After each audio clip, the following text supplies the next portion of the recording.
에베소서 1장 10절입니다. 하늘에 있는 것이나 땅에 있는 것이나 다 그리스도 안에서 통일되게 하려 하심이라. 아멘.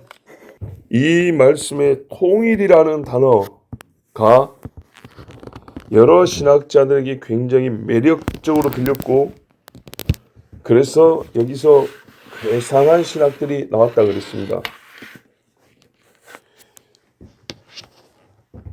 특히 그리스도 안에서 통일된다는 말이 아름답게 보이고, 뭔가 진짜 신학을 진짜 통합하여, 물리학에도 통일장 이론이라는 게 있는데 우주를 설명하는 하나의 이론을 얘기하거든요.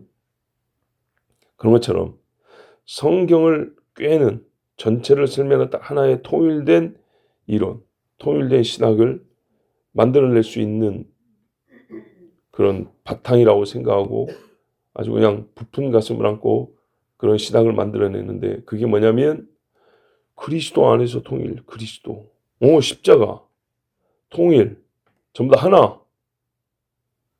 예외 없이 만물이니까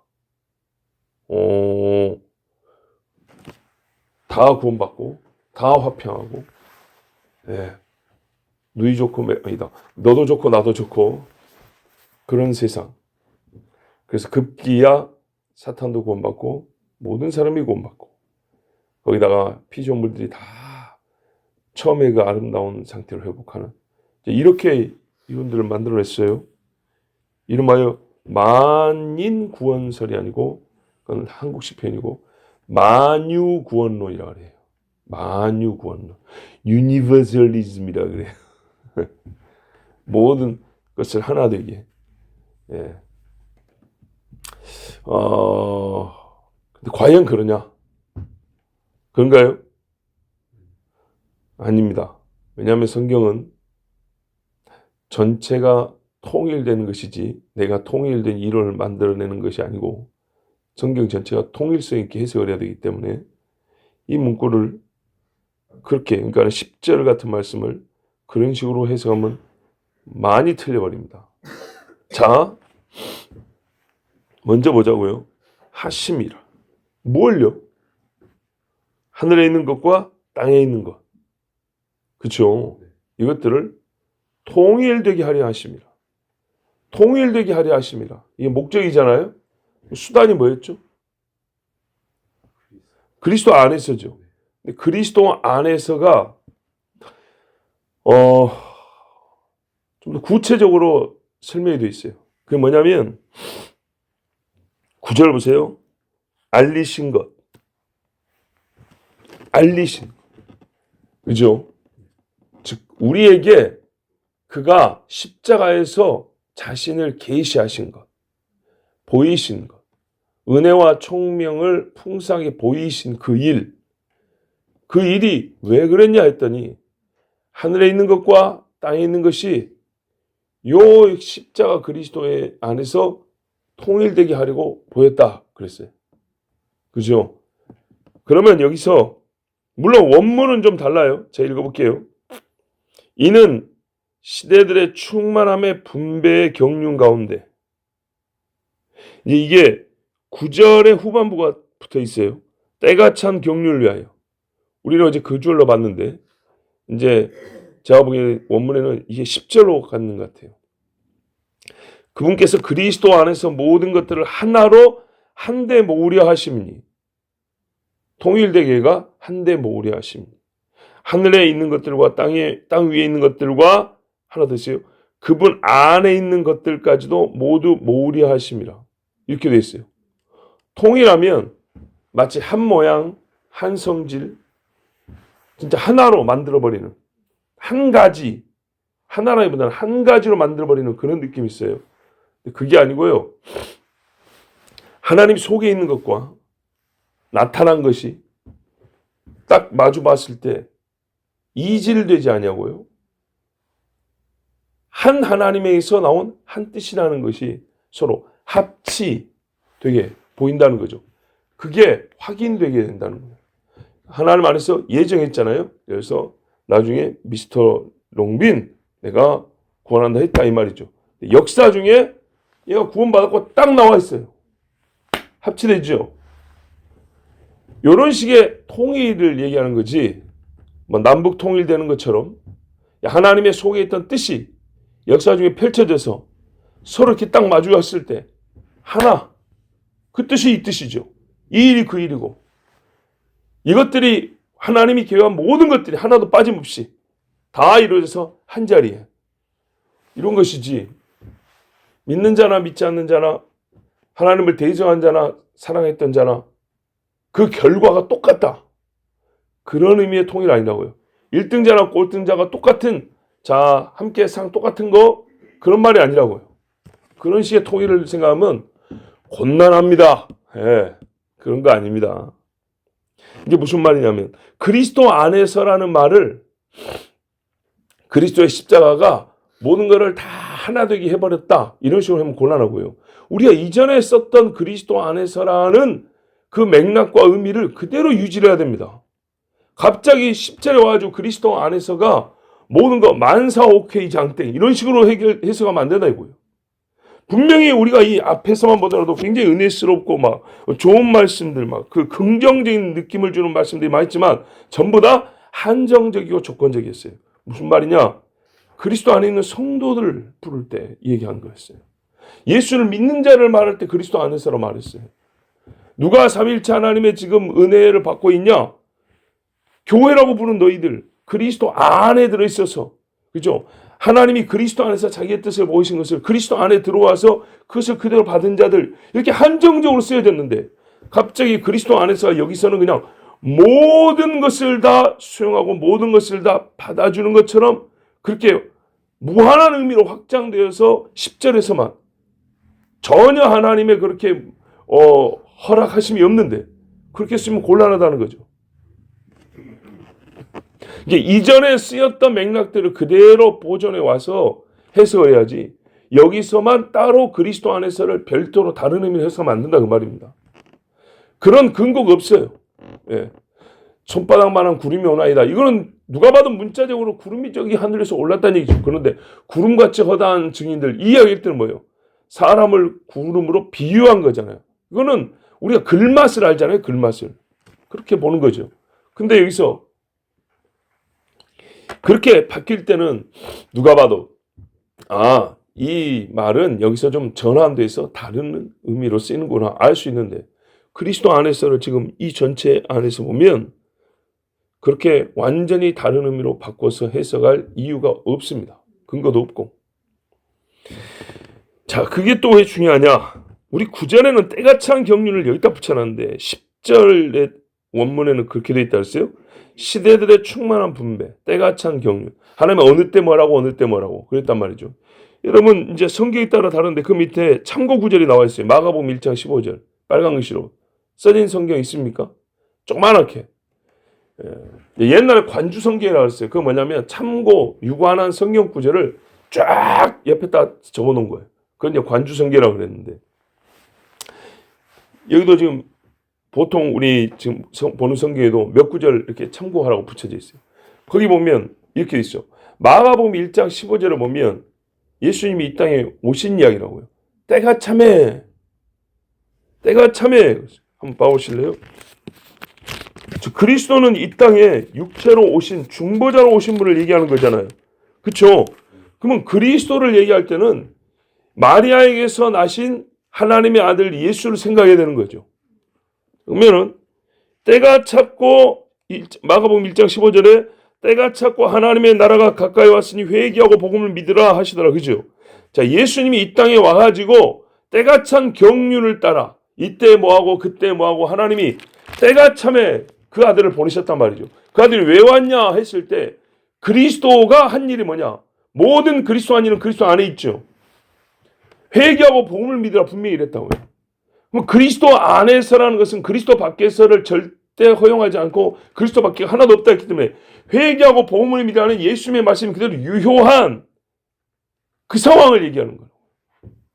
그리스도 안에 누가 있냐? 회개하고 복음을 믿은 자가 그리스도 안에 있는 거예요. 회개하고 복음을 믿은 자에 의하여 그에게 그들로 말미암아 그 일이 되었기 때문에 이렇게 봐야 되는데 예수님이 이 땅에 성육신하여 오신 일은 싹 빼버리고 그가 오셔서 무슨 일을 했고 무슨 말씀을 했고 왜 했는지에 대하여는 그 이전까지는 부지런히 찾고 열심히 얘기를 하다가 갑자기 10절에 와서는 그냥 마음을 하여 주님이 죽으시고 그 감상문 하나, 이게 그 감상적인 감정에 의해서 그냥 주님이 달리시면 우리는 모두 그냥 허용됐습니다. 할렐루야. 그냥 아멘 아멘. 뭐 지옥에서 막 영혼들이 막 올라와요. 그냥 막 천국으로 쏙쏙쏙쏙. 그런 게 아니란 말입니다. 교리적으로 말하면 제한 속죄가 무제한 속죄로 바뀌는 식으로 가면 안 된다는 거예요. 분명히 제한 속죄라 그랬어요. 이게 무슨 말이냐면 튤립이라고 칼빈주의 5대 교리라고 그러잖아요. 들어보셨죠? 그걸 요약해서 머리끝에 맞춰 튤립이라고 그럽니다. 튤립 하면은 T, total depravity, 전적 타락. U, unconditional election, 무조건적 선택. Eligion, limited atonement, 제한 속죄. 여기입니다. 조건은 무조건적으로 선택했는데, 무조건적으로 선택했는데 선택된 그만 속죄받는다. 이 제한 속죄예요. 성경에 보면 믿음은 모든 이의 것이 아니니라 그랬어요. 맞죠? 믿음은 모든 이의 것이 아니니라 그랬어요. 그래서 이걸 어떻게 우리에게 바로 그 하나님이 속죄하기로 정한 그 사람한테는 어떻게 믿음이 유효하게 되냐? Irresistible grace. 저항할 수 없는 은혜. 저항할 수 없는 은혜. 요거를 말했어요. 그래서 믿음을 갖게 된다 그랬어요. 마지막에 perseverance of saints. 성도의 견인. 요게 이제 요약하여 우리가 어떻게 죄인이 하나님 앞에 구원받아야 그 앞에까지 서냐를 요약한 칼빈주의 5대 교리라고 그럽니다. 이거 가지고 옛날에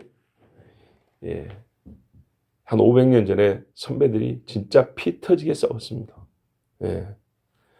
그게 확정되어 우리에게 이제 알려진 게 이제 도르트 신조라고 네덜란드에서 결정됐던 도르트 신조라는 게 있는데, 하여튼 여기 보세요. 이 제한 속죄를 갑자기 여기 10제라고, 이제 이거는 그 교리가 그러니까 그런다는 것이 아니고 성경 전체를 확인해 본 결과 그거를 늘 말씀드린 대로 압축하여 개념화한 거예요. 개념. 그 개념을 풀면은 뭐가 나냐면 성경 구절이 나와야 돼요. 제한의 속죄? 그거 어디 나왔어? 그 내용이 성경에서 확인이 돼야 된다고요. 멸망의 자식은 아니했다 그랬다고요. 제곳으로 갔다 그랬다고요. 그 외에 여러 말씀들을 확인해 본 결과 속죄가 모든 사람이 받을 수 있도록 공개되었고 객관적으로 주어진 것이지만 그게 하나님의 은혜가 없이는 알 수가 없고 믿을 수가 없거든요. 근데 그 은혜를 하나님이 누구에게 주느냐 했더니 한정이 되어 있더라는 거예요. 그래서 속죄 자체가 제한되어 있다는 거죠. 이제 원래 앞으로 가면 예정된 거고, 역사 중에 보니까 받는 자가 정해진 것처럼 우리 눈에도 말이죠. 한정이 되어 있다는 거예요. 자, 그런데 여기 갑자기 와서 그리스도 안에서가 모든 것이 다 허용되고 모든 사람이 다 구원받는다는 식으로 거기에 만물이라 그러니까 원래 만물이라는 말이 없고요. 하늘과 땅에 있는 것들과 하나님의 속에 있는 것. 왜 그러냐면 9절에 알게 하신 거 그랬잖아요. 하나님의 속성, 하나님의 뜻을, 그 비밀을 알게 했다 그랬잖아요. 그거 맥락 안에서 지금 말이거든요. 그러니까 하나님의 속에 있던 비밀이 드러났다는 말이죠. 하나님의 속에 있던 것이 드러났다는 것은 역사 중에 행해했다는 거고 이제 역사 중에 볼 수 있다는 말이거든요. 그래서 아까 제가 서두에 그렇게 말씀드린 거예요.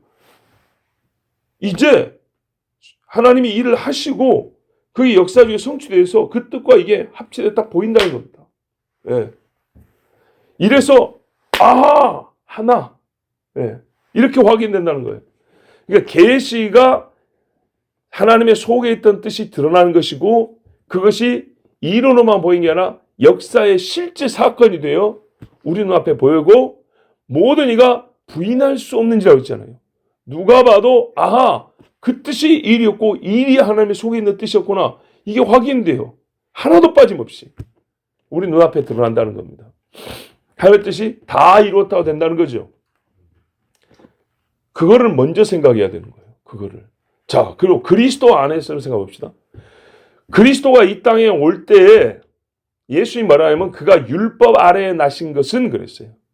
자, 그러니까는 그리스도를 생각하면 중보자죠.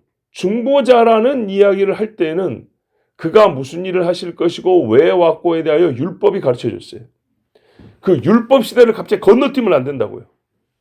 율법을 하나하나 밟고 그리스도를 만날 수 있어야 돼요.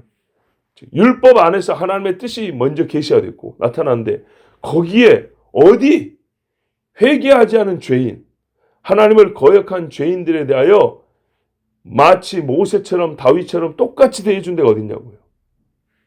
그걸 하나님이 그 원칙을 깨버리라고 예수를 보낸 게 아니고 확정지로 보냈다고요. 확정지로. 왜? 율법하고 예수님 오신 건 반대가 아니고요. 유보 상태인 것이 아시겠죠? 그때까지 유보였다는 거예요. 짐승의 피가 죄를 사한 것이 아니고 짐승의 피로 죄를 사했다가 이제 예수 피로 바꿔서 사는 게 아니고 짐승의 피는 예수 피로 사함 받는 것을 임시로 보여준 거라고. 임시로. 임시적인 것을 이제 진짜가 되게 하였다 이 말이에요. 근데 그 임시적인 시대에 보여주신 하나님의 뜻은 똑같아요. 죄인에 대하여는 하나님이 형벌 내린다. 고라 자손이 땅이 열려서 내려가고 소돔과 고모라 망하고 홍수에 다 죽고 바로 그것이 하나님이 세상에 향한 뜻이다는 것. 그럼 여기서 어떻게 구원을 받을 거냐에 대하여 임시적으로 보여주는 거예요. 예. 길은 처음부터 하나 했어요. 처음부터 여자의 후손 딱 하나 이야기했지. 내가 시대를 나눠가지고 1년부터 1000년까지는 양피, 1000년부터 2000년까지는 염소피 이렇게 안 했다고요. 그리고 홍수부터 그리스도 올 때까지는 행위 구원, 그리스도 오면 그때부터는 믿음 구원 이렇게 안 나눴다고요. 그리고 천년왕국 가면 이제 유대인하고 이방인은 또 달라. 유대인은 다시 율법으로 행위 구원, 이방인은 이거 예수 믿음 구원 이렇게 나눈 게 아니라고요. 이렇게 나눈 게 세대주의라는 겁니다. 예, 세대를 나눠서 구원의 경륜이 다르다고요. 예, 우리는 시대에 따라서 역사를 보는, 역사의 진행, 하나님의 말씀의 성취 과정을 보는 그런 의미에서 세대를 나눠볼 수 있어요. 예수님 오시기 전, 예수님 오신 후. 그런데 그 시대마다 하나님이 어떻게 구원하냐? 하나님의 구원의 법이 바뀌어요. 그게 분할되어 있어요. 유대인과 이방인만 나눠져 있고 막. 이게 세대주의예요. 그래서 세대주의가 위험하고 이단 소리 듣는 겁니다. 예수 아닌 다른 걸로 구원을 받는다니까요. 네. 다른 거는 좋은데. 근데 한국에서는 세대주의가 어떻게 이해됐냐? 성경을 좀 열심히 읽어서 지금은 마지막 때 어떤 때를 언급하기만 하면 시대니 세대라는 단어를 쓰기만 하면 저 세대주의. 자기들은 뭐냐? 시대에 무시하고 그냥 그런 개념 자체가 없고 우리 다 예수 믿고 구원받고 마치요 만유구원. 보세요. 시대고 나발이고 뭔 순간 있어요. 그냥 그때 딱 되면 마지막에 띵 하고 문 열리면 한꺼번에 15층에서 다 내리는데 예. 그 앞에 번호가 무슨 의미가 있냐고요. 이게 마치 제대로 된 성경이고 그리스도의 은혜를 아는 것처럼 예. 은혜는 모든 것을 그냥 싸잡은 것처럼 그런 식으로 신학화해가지고 그 신학이 진리 이렇게 가서 예. 마지막 지에서 다 같이 내리는겨. 예. 그렇게 되면 곤란하다는 얘기입니다. 자, 골로새서 1장 20절에 보면요. 한번 봐보세요. 에필골 뒤에 있습니다. 1장 20절에 여기도 아주 중요한 구절이 있어요.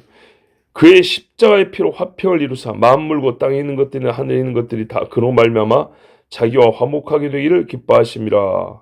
그렇죠. 그러니까 얼마 좋아요. 이것도 다 하나님과 화목하게? 야, 근데 21절 보세요. 무감각, 무의식이 아니죠. 전부 다 보세요. 하나님 앞에 나오는 의식적 행위가 있고요. 그리고 구별된 어떤 무리를 향하여 얘기하고 있어요. 즉 골로새 교인들을 향하고 있는 얘기예요. 그 너희가 모르는 게 있는데 마지막에는 다 그냥 하나님이 다 좋게 하신데 그런 의미가 아니에요.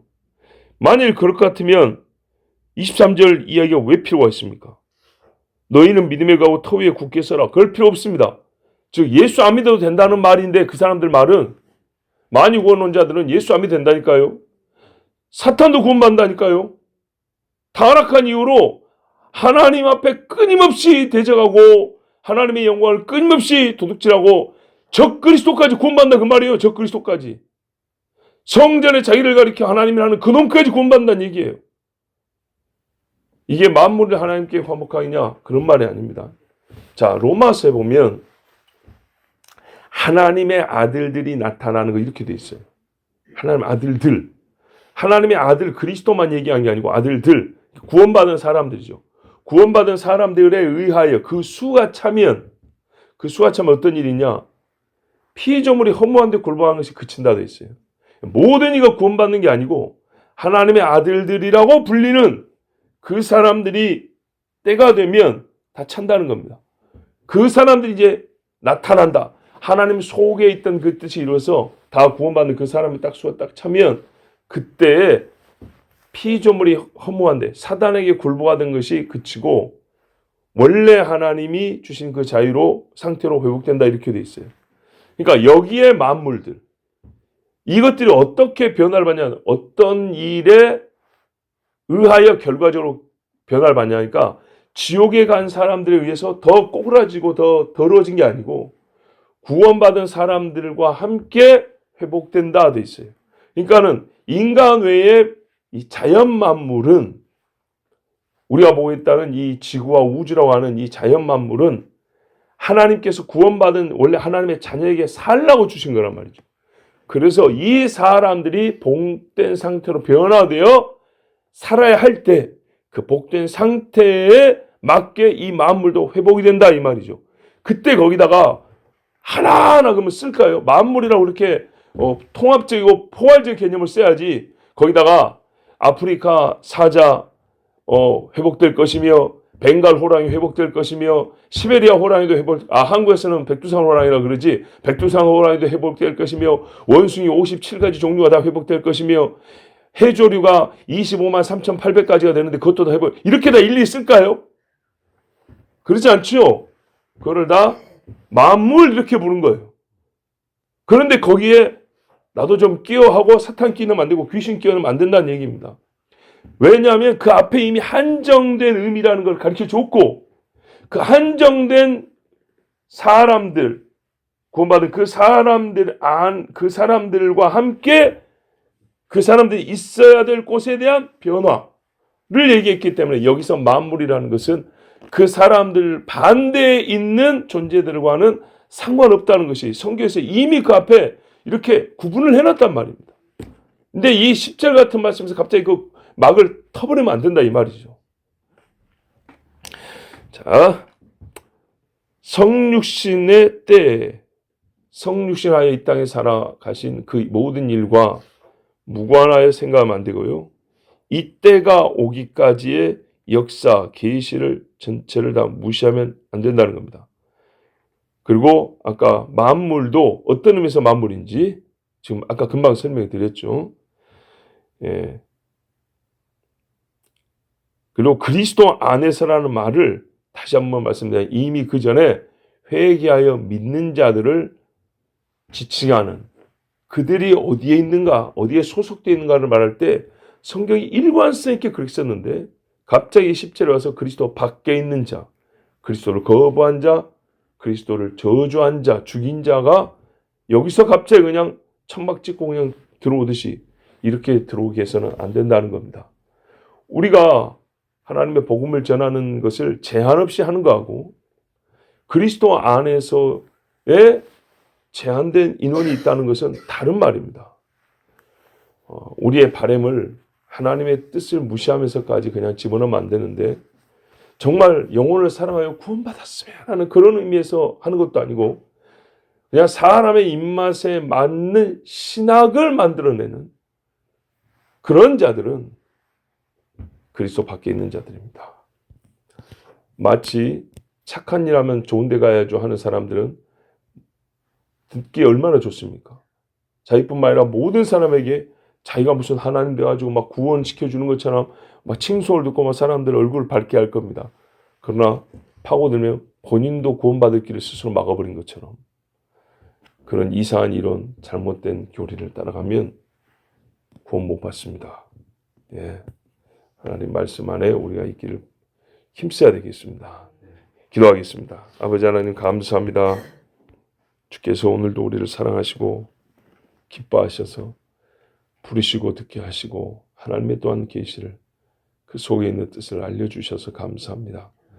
정말 나 같은 죄인이 아니라 나 죄인이 죄인 내가 무엇 하나님 앞에 정말 받을 게 있습니까? 달라고 할 수 있는 게 있습니까? 뭐 할 말이 없습니다.